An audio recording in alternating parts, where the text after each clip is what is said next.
বেতন বৃদ্ধি সহ বিভিন্ন দাবি দেওয়া নিয়ে পশ্চিমবঙ্গ তৃণমূল কংগ্রেস সমর্থিত আশা অঙ্গনওয়াড়ি কর্মী এবং সহায়িকা অ্যাসোসিয়েশনের বার্ষিক ব্লক সম্মেলন অনুষ্ঠিত হলো হেমতাবাদে। রবিবার হেমতাবাদের মাল্টিপারপাস হলে হেমতাবাদ ব্লক কমিটির উদ্যোগে এই সম্মেলনটি অনুষ্ঠিত হয়। এদিনের সম্মেলনের মধ্যে দিয়ে আশা ও অঙ্গনওয়াড়ি কর্মীদের বিভিন্ন সুবিধা অসুবিধা নিয়ে আলোচনা সহ ব্লকের 25 জনের নতুন কমিটি গঠন করা হয়। অ্যাসোসিয়েশনের হেমতাবাদ ব্লক সভাপতি সুপর্ণা দত্ত, সম্পাদক সুদর্শনা ঘোষ সহ অন্যান্য সদস্যরা উপস্থিত ছিলেন এদিনের কর্মসূচিতে। এদিনের কর্মসূচি বিষয়ে সাংবাদিকদের মুখোমুখি হয়ে অ্যাসোসিয়েশনের হেমতাবাদ ব্লক সভাপতি সুপর্ণা দত্ত কি জানিয়েছেন শোনাবো আপনাদের। আমাদের একটা সম্মেলন হচ্ছে, আমাদের গোটা ব্লকের সম্মেলন হচ্ছে, যে আইসিডিএস কর্মী ও সহায়িকাদের একটা সম্মেলন আমরা বাৎসরিক করি। সেই সম্মেলনটা আজকে হচ্ছে এখানটায়।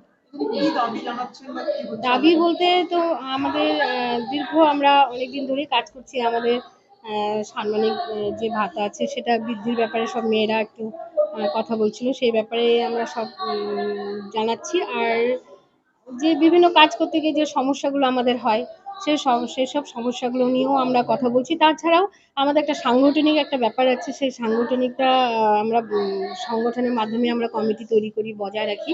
সেটার জন্যই আমাদের সংগঠনটা।